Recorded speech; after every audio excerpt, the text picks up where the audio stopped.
O tātou poto I le paia o le atua. E whai ai I tātou ma moli mau. Tātou te moli mauina whaatasi le whaatasia o I la o nei. I le whengainga o le whapoiponga. A mai ale nei sauninga paia o le antua I la o nei le nei no whanga. Ma o le avea I la ua o seulungali. O le tane ma le whawhine. Ua tuu whaatasia I le atua.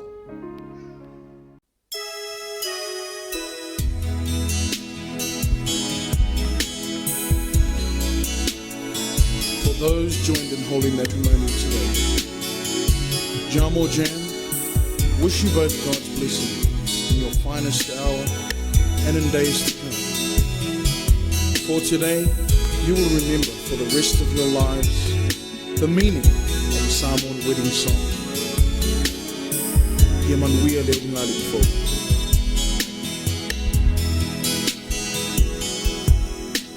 Standing by in the isle of love, this is my finest hour on the ring and oh my, no doubt tonight,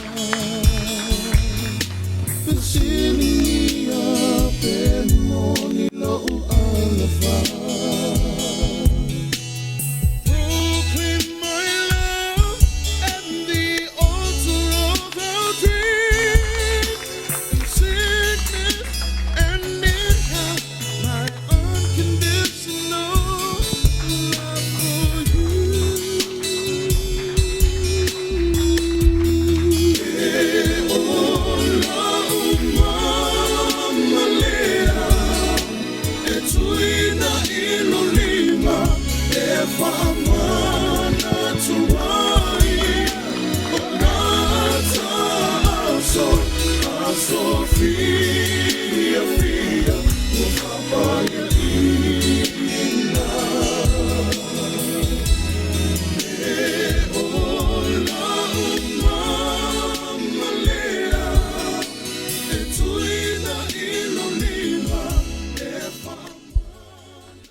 Neila taimi o te wala ulia lo pa ia malo mamalu tātou tūla I whaaloha loilunga.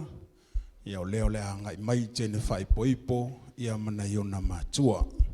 Tātou tūla I male nganga whaaloha lo. Whaaloha lo ia le whio mai o.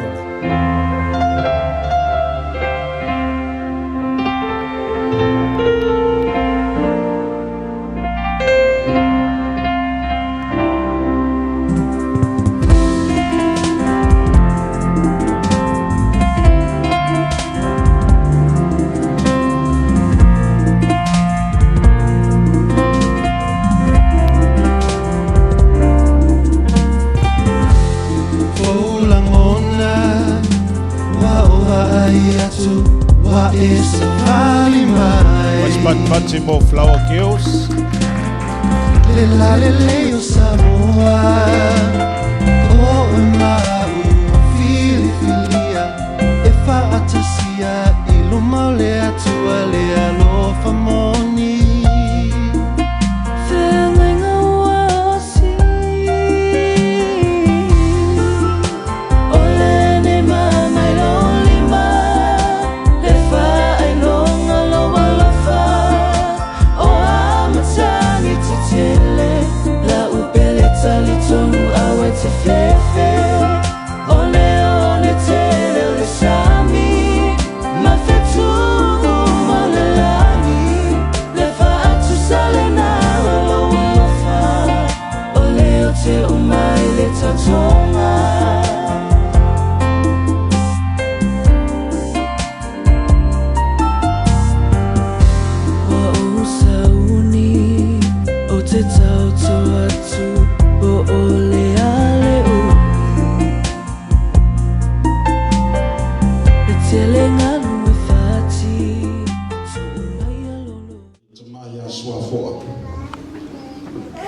O wale fo ina o le afili. Ma le nganga whaaloha. Ya. After you sume le tata e saurina mo le anoa.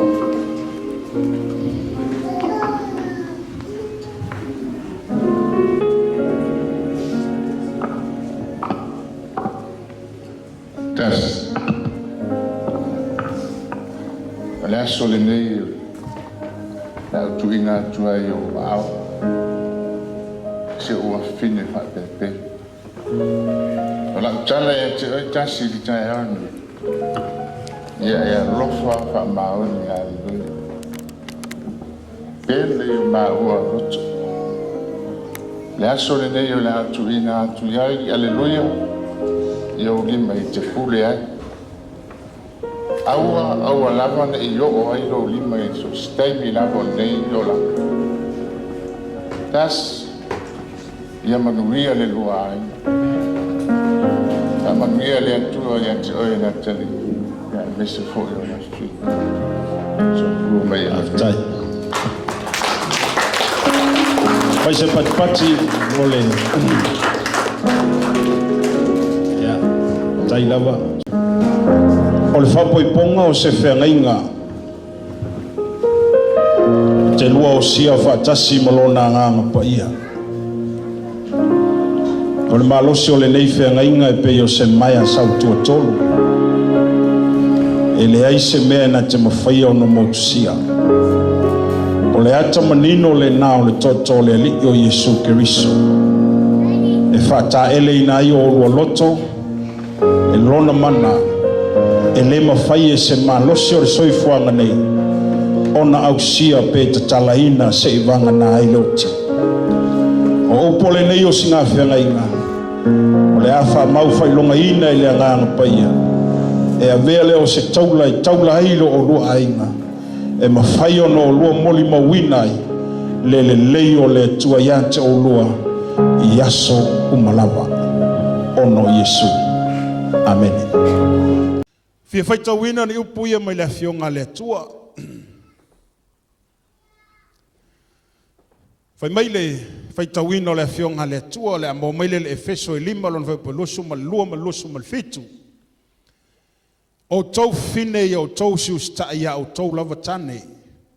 Fa peo na usiusta i le li. A wa o le tane o le ulu ia o le ava. Pei fo i o keriso o le ulu ia o le kalisia. O ia fo i o le faola o le tino. O tau tane, ia po oe li tasi, ia o tau alolofa atu, ia o tau lava avafa, peio keriso foi, o na alofa mai le kalesia. Ma foa ina mai e ia te ia fai mona sui, o le mea lea, e tu ua hai e ia lona tamama lona tina, ae fa tasi malana ava, o na avea i leo i la ua matino e tasi.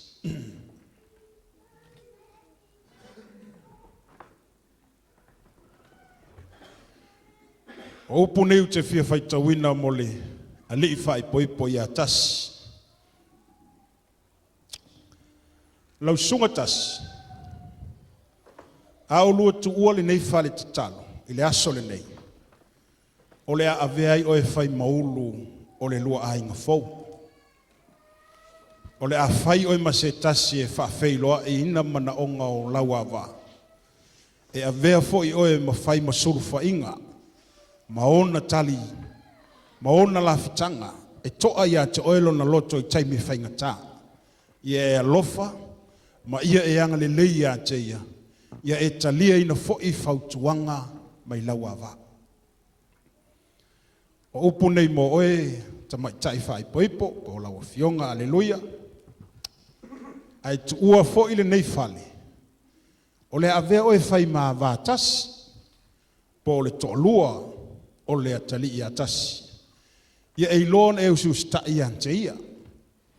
Awe te ngutu osto i atasi. Ia fai oi mase tasi e te wha mafan whana i ante ia. Ia te umau o ia i lo loto ma lo fatu.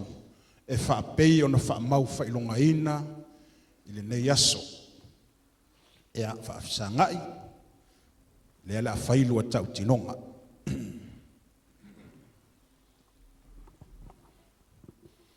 Ya, o lima. Ya, before la lo teu fungala au ile tenele se matau lo teu. Ai o lima fa lei. Tilo le lei tasi fo lingo aleluia. Ya o le loa tau tinonga le a fai. Tau tinonga nei. Ya o te le faia se tau tinonga stangata. e whai la vai tasi la na ia tau tinonga I lumo lona to lua. Langa a o whaia, e le o sau mai le loto tasi la na tau tinonga I tau tino I lona to lua. A o le mea moni ma le mea sao, ia sau mai le loto le tangata lea, lana tau tinonga e whaia I lumo lona to lua, o le mea moni na mai le atua. Amen. Me la leo le avanoa nei, ia la tunatu le atali ia tasi, o tatou whaalongo longo foi. Ia po le hase tau tinonga le atali. O le a whaia I lumo aleluia, ai mai se foi le whaafonga na iona matua, whaafonga foi sunga le whaafenga inga, ai mai se tatou whaalapo potonga. Ia a o le sila le atua o le o mea uma, o le a tau tino I ele nei atali, ma le hanga whaaloan.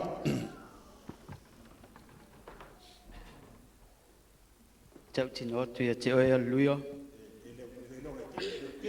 O tau tino atu ia te oe aleluia. A mata atu nei, ta mau whaatasi ma. Whai foi oe ma ua wawhai poipo. O te alofa, mau tausi a te oe.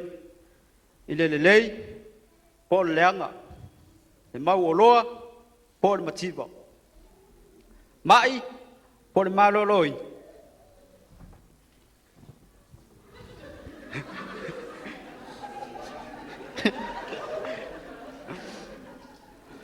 Le oti e tawa I marfinga pa ia le tua. Au te mau te matua I tau tino atu ia te oe. O te alofua ia te oe marfa maon. Amen. Ave spatpatevi a Yesu. Ia vaila le mana ia mo le tau tinonga le tangata lava ia. A se ala se ia te ia lana ia tau tinonga. Ia o le taimila nei o le avanoa le nei mo le tau tinonga ale tamaitai whaipoipo ia aleluia. Ia tau tino ai I lumo tasi. Au tatou whaalongolongo foi ma whaafonga lo tō paia.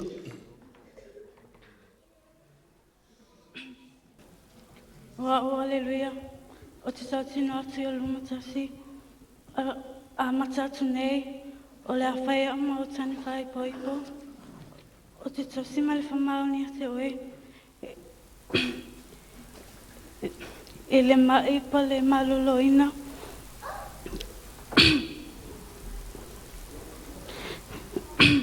O te tasi ma le whamaoni a te oe.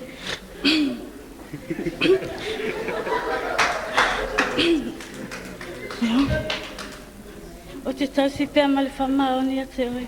O tau tino te o luma o te alofa ma le whamaoni a te oe. Ia, mai se spatpatevi a Yesu.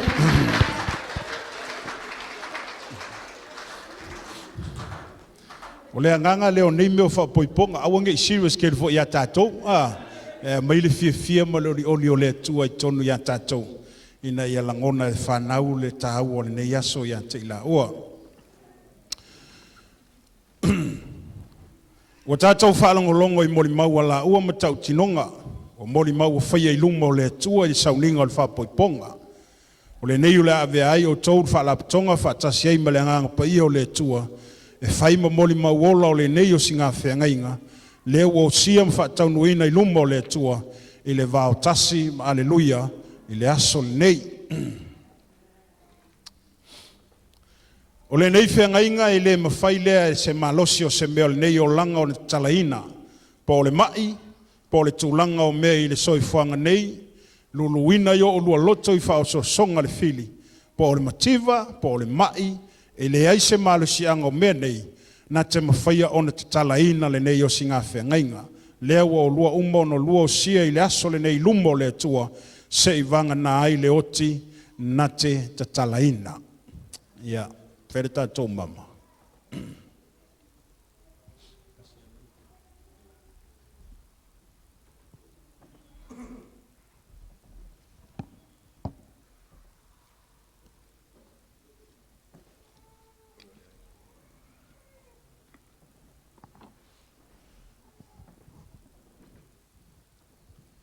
O le tātou te talo mo le whapa ia ino nei mama. Ai le tua nei mama e mo I la ua I le tau tinonga. Tātou te talo I le tua. E o vaile li ilo mātou ta māpa ia. A o tau li maina le tua nei mama o le wha mau whailonga lea. o le la whengainga le tua wa umano sia i le nei tai au. Mātou te talo le tua ia iei le mawhana whana o le alofa o la wafio. Ia fusia i le alofa le tua le nei ulu ngā li fau. Ia avea le tua o se ainga e fia i a te oe. O se ainga e whaavae i a te oe. O se ainga e mua la wafio i mea umalama. Talo tamase i whapa ia i nei mama. Whaamanuia le tua i limo le atuina iai. Ia whai o se whaamau whailonga e le ngata ina whailo atu i le lalolangi. Au lumo la wafio o i la ua. Ua ona whaipo i poina i lumo la wafio. Ono Yesu. Amen.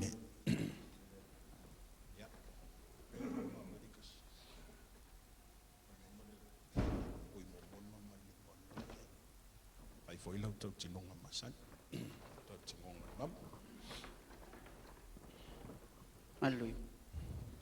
Tina tole amane lo lima. Fai nunga le nei aso. Aku nga mawe se menga ngala yo. Chalo formal famaoni ya teo.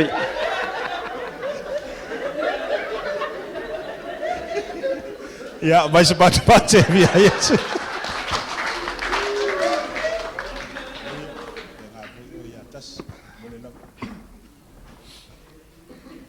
Tasi, o te watule ne mama lau lima, pape na ona whaita whamau se o leo te whawau ameni.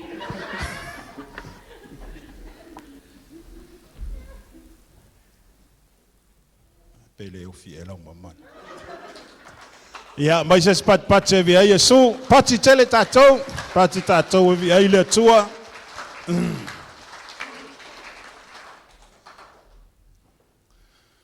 Paftai.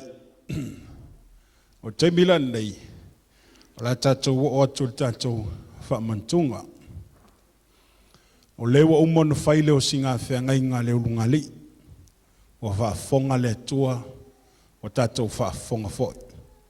A o le tino ma le toto Yesu, o le malo sianga lea, e fusia i le whengai ngā wa umonu sia.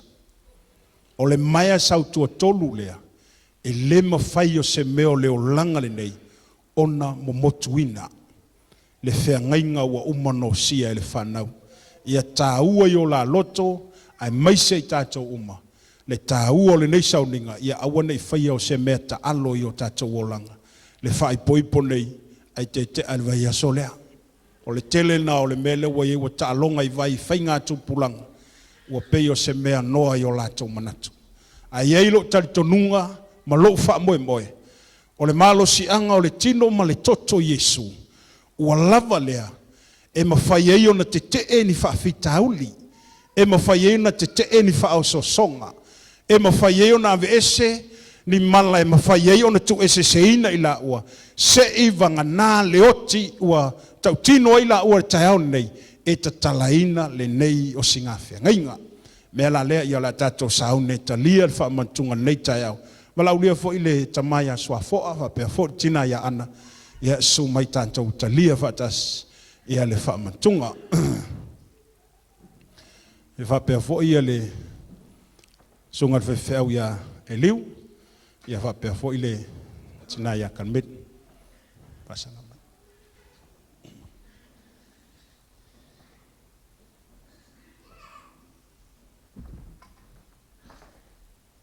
tu lai mai tual whanau wha mola wa swafo. Ya, na.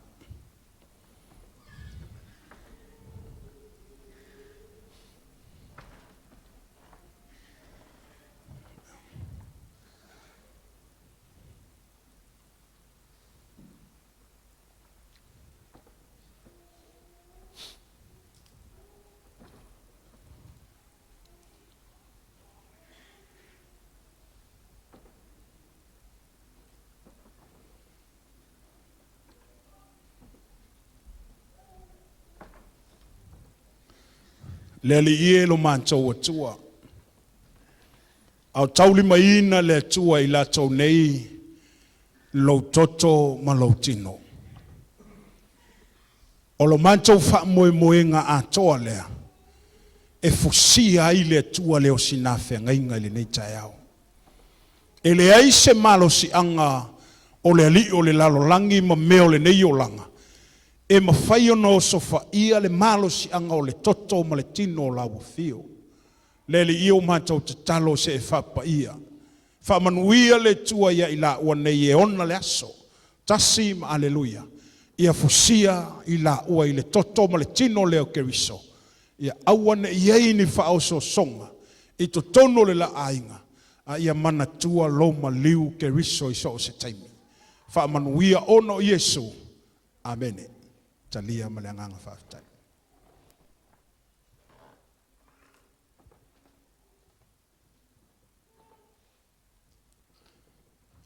After Yesu. Whamangalo fo ile tua ni ang salaman fa le tono le ungali. Iluma lau silfang. Ono Yesu. Amen. After.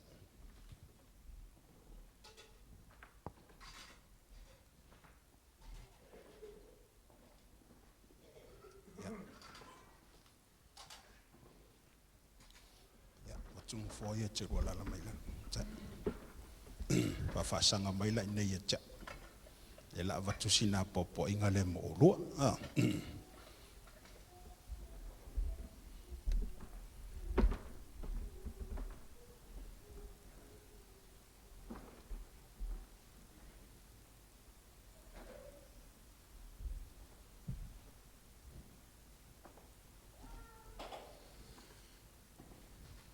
Ia, o te manatu e le nau se apopo inga ave li whanau. O se upo le fionga le tua. E tapa saina ilo la ainga. Ma le la o singa whenga inga wa umona o sia neita yao. E le tusi sa whaita wina ile sunga le whenga inga. Teu te nome. O inae whawai aise manatu tasi ma aleluia. Mai e whamanuia i o vai ante o le ai. E manuia o le whanua. E manuia o le fua o lo lau ele ele. E manuia lau ato. A toa ma le me palu ai lau whalawa. Al fesili e whatulai. O le ale mea ia laina manuia lau ato. Ma manuia le me palu ai lau whalawa. Ma manuia le me tenofo ai. Pe a fai e te lua whaalongo i le afionga le atua. Pe a fai e te lua savavali e tusa mahala o le atua. Pe a fai e te lua tausia ala o keriso o na manuia leo o lua i mea umalava. O le whawaina ma le amataina o ainga e le o se mea whaingo fie. Ai whaingo fie mea uma. Pe a whai e te lua pipi i pea i le atua o manuia. O ia e ou le manuia, o ia e ou le malosi, o ia e ou mea umalava lo tātou maua. E a wala mai e fo i whamanuianga le atua i to tonu o le lua ainga. Wai mai e lofa o e tas, ai usitai o e aleluia. O le mea na e alaina maua le nofo fea lo fani o so o se ainga. O le iloa le tina o na ava ma whaalo alo i lona to lua. A ia i lofo i oetas o na e alofa wha maoni ia aleluia. E le wha pea e ava mai aleluia ia te oe maustai aleluia ia te oe. A le alofa o ia aleluia. Le ei fo i lau oe pitola au e whai. E alofa oe ai ustai aleluia. O upuna le fionga le tua sa tatou whaalongo longo iai. A whai e o whaatasi me i e tu tono lua ainga. O le a maua le lua ainga se ainga manuia. O se ainga fia. O se ainga e whaamanuia ina. Ia anga le leifo i le tua e fōa i ni whanau i ante o lua. A wa le whaamoe moe le ma le aunga lea. E whatoa a toa me tau ainga. Pe a iei le tā whatolu o le tina ma le tama. A toa ma le whanau. O le winga moni le nā. O se fesoa soani. ina ia aua no le te vavai atu e faisila haiti te lo le soifua ma le olanga o lo lua iei. O lo iei lava le mafaufau faatamaititi. O lo iei lava le manatu faatalavou.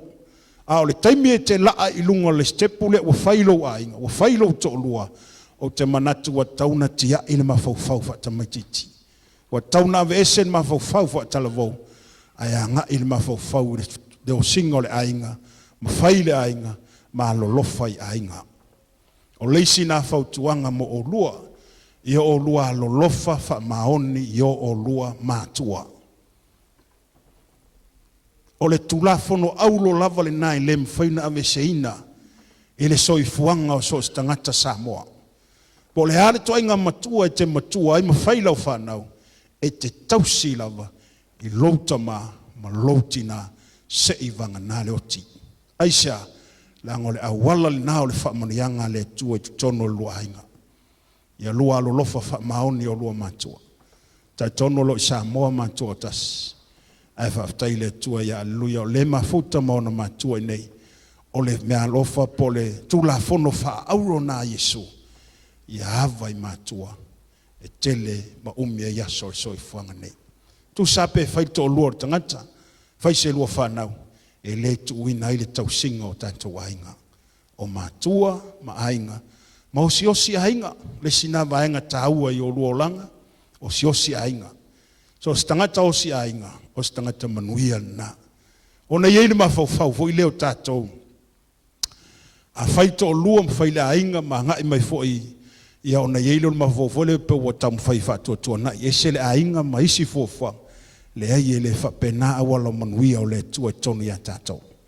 O isi awala o whamanianga le tua i lo o lua a inga tau a mata ma tau a tinae. Ia lua lo lofa ma le whamaoni i o lua a inga. Amen. Whanau ia Tasi ma Aleluia. Ia fusia lua a inga i le whea alfani. Ia maua o lua le lofa nau o le Tasi le Tasi. E pe i upo le lua tau tinonga e pe o le tau tinoai. O le nei o singa whenga inga sa o lua whaia, e le o se mea moi mātou. O le whenga inga mo o lua lava ia, ma le sila whanga le atua o le langi. Awa mātou o mai mātou te moli mawina whatasi, le tuu whatasinga o lua, ina ia manuia le lua ainga i le amataina le asone nei. Amene. Ia lofa o Tasi ia Aleluia, ai usi tai o Aleluia ia Tasi. A mata tu le aso nei, ia ona Tasi le lua atatupe. Tasi le lua kād. Pe u fo ye Tasi, pe u e Aleluia. O ai lava, e whaia le whaasoa le ainga. A le mea tāua, ia maua le whemala malama inga i le lua ainga. Ia whea alufani, ma ia lofa whamaoni. Ia awa fo toi tilo o Tasi i sesi tintiti. Awa fo toi tilo Aleluia i sesi tama. O lea wa lua tau tino, le tau tino ngai lumo le tua, e le o se mea ta alo nei meo wha poiponga. Ia ta hua i o lua mawhau mo lua loto, o lea tua lea wa lua o si whai ngai. Se i vanga nā, Tasi ale tu la fono le tua, lea e whai loa mai e ta tala ina le lua whea ngai o le oti. Na o le oti a.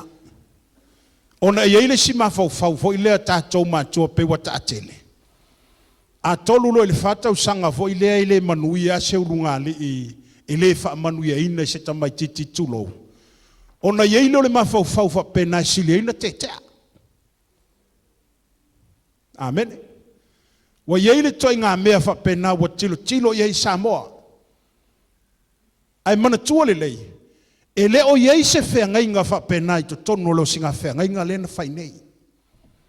E le o fa pe mai tus pa ia. Ale fa manuia ina le lua ainga i se tamai titi, wale ai se tamai titi fai. Ona fai leo se tono sili una tete a. E Tasi ale mafua anga le fai lo mai e tuspa ia. E tu ese ina ile tane ma le fafine. O le oti. Na o le oti a. Na le paua na o le mafua anga ia leina tete a. Ma tu ese ina se urungali. O le oti.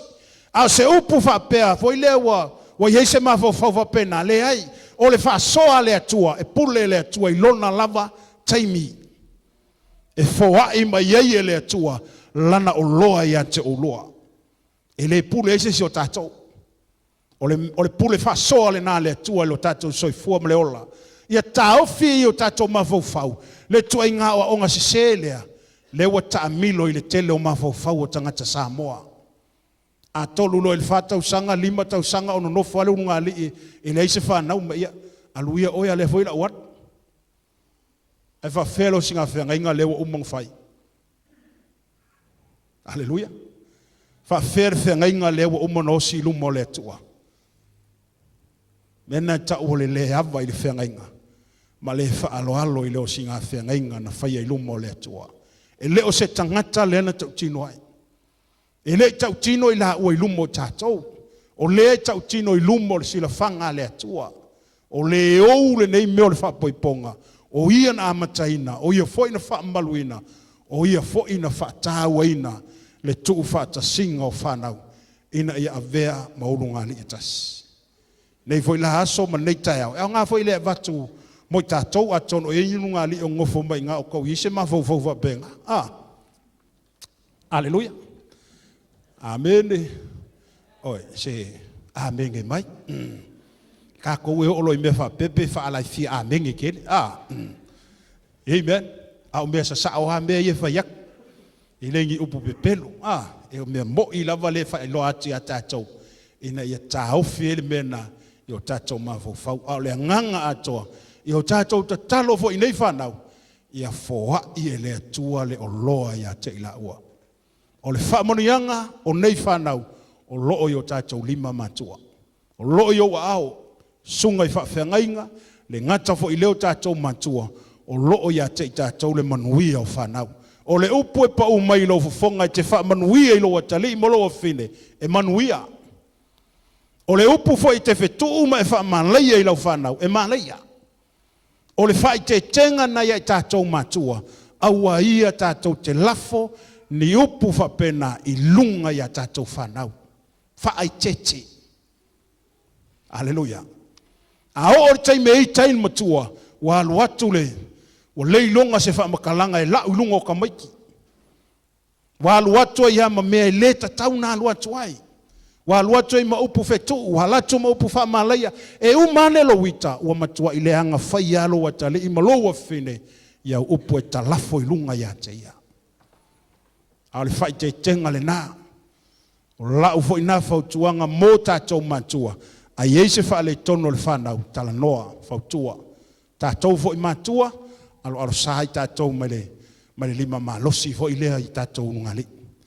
Pau lava le tātou ngā luenga e whai, fautua so swan av ayatu lo mo mir so swan al tai ngole ainga le yo le wa ulu tasi la ainga le so atu ua le ainga le nei no fuang o le wa vea tasi e fai mata tai o le la ainga e pule foi tasi i le tai inga o le la ainga ma aleluia ono le si le va ainga e tele na fa le tonu e unga le e tatou whanau ono lo iei lava le 5 malosi o tatou matua e pule atu e tele o meitua. Ona le loa le tamale ainga po fel me le alu nga ilan tai. Amen. Sa ufau tuanga sa tu lalo fo ya tatou matua lo tono le fale ya tautua na tasima. Aleluia. Anvel fau tuanga tu sama le leio la ainga. Ava ya to fale tonu fau tua ye le lofa. Ai le to ye sta to le malo si fo ile to e pule ai la ua. Iso o se mea e fea ngai. Ma so se vaenga e fina ngalotas. E taita ia ele la ainga. Ia o se upu wha malosi lea, pupu ua, ele tele se upu wha malosi e whanau, ia ono Yesu. Amen. Ia o lea lala tatou wanga ia tu e saininga o tatou pepa, whai poipo, ia ona, whai lolo le talo e, wha manuia le unungali. Ia ona tatou tu uaila ia lea, ia waila le vafe.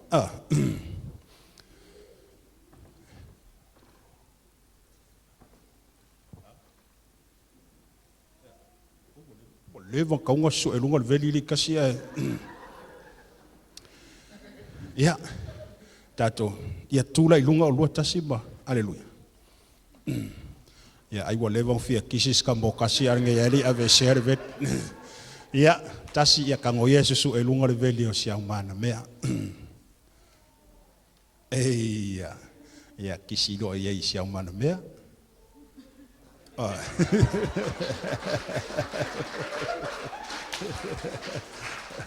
Ya ves pat via Yesu.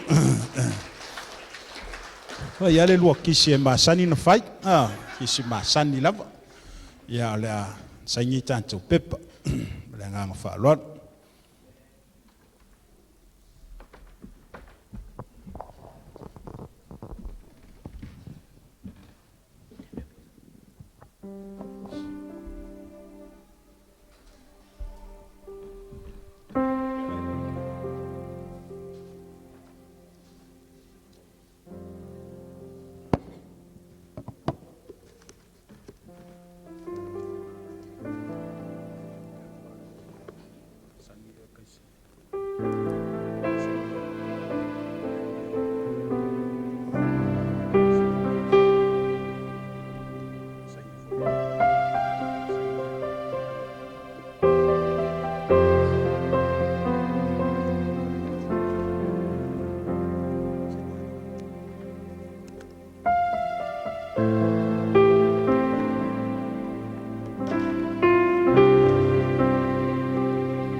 taimina ila tato saune talo mo le whapa e na leo ngale. Mala watu isunga i whawhengainga, whapea fo isunga i whaiwheu langolango, whatua. Ia sunga i se o tato talo. Mo le whamarianga le tua i lunga o le whanau. Tula i lunga tasima, aleluia. To tulila, to soako le titiluma, so tiluma, ia to tulilalo. Ia sunga i whawhengainga i tua i la unei. Sunga i whawhau, puse, whapea fo ia sunga i whawhau langolango. Sunga i whae e o tolima i lunga o le whanau. Na tato talo mo le whapa ia ino le whanau.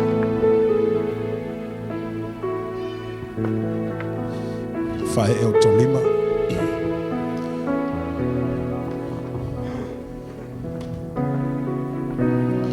Tuna tule sunga le whawhau ia tai. Se ona saunia se talo e whapa ia inai le ungare.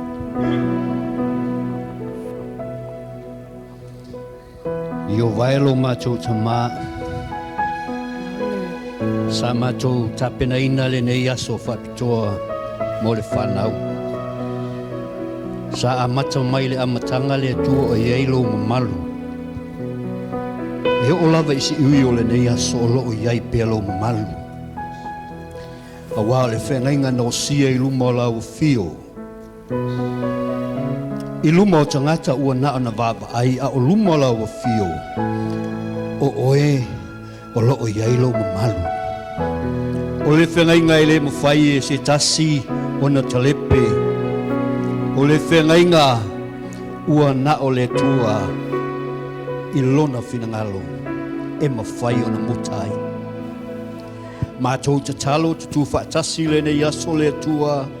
Lalo ifo le nei whale mātou te whaamanuia ia te ila ua. Ta mā, ia iailo while mū ia te ila ua. E amata ina o le nei ainga. Ia iailo mamalu i te tonu. Ia manatua ila ua oe i taimi uma. E manuia e lau ato. E manuia i te tonu lau ainga le tua. Whaamanuia ia te ila ua. Vi ia ai oi mea uma. Ona oi Yesu. Amene ma amene. Ia, tula i lunga li i whawhailoa ia wauna le tua. Whawhailoa ia wauna le tua ma whamanuia i.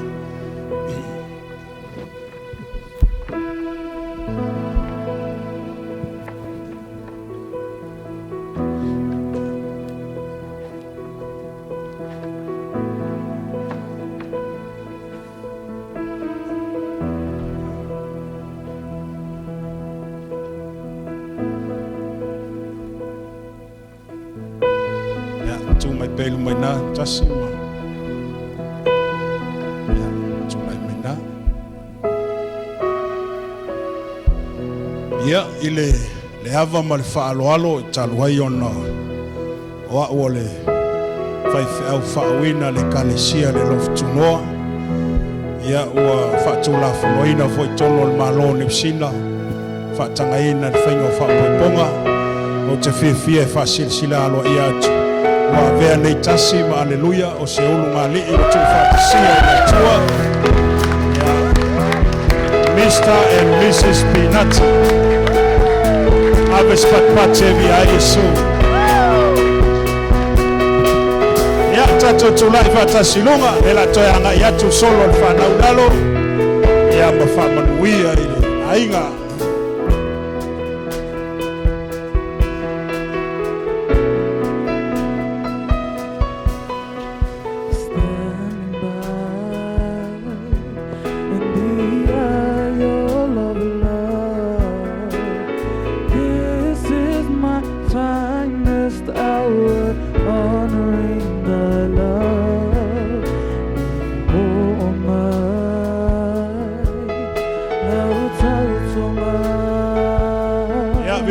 Pati mo le whanau te wina nei aso mata mo fie. Proclaim my love at the altar of your dreams. In sickness and in health, my Pati mai tato, pati mai tato.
So manda o fata o a tana sa ku o si fa. Fa uia e tua e fa. Fa uia e mato. Uia la o na ma fa tua mato ma futa. To enga le ne ya solo to toe ma por kalanga. Ia le tua lo wanga le lei. Fa tau nu uina me oma. Ile alofa tau muli muli o la ufia. Fa mangalo fo ile tua so mato fa le tonu. Fai wo fale tonu masero matou fainga o le nei tapuainga. Ia le tua lau wha maanga longa e wha tonu, wha sao mai tangata vai vai. I nisi mea wha penei i le lumana. O no Yesu o matou o le mawalawa tua.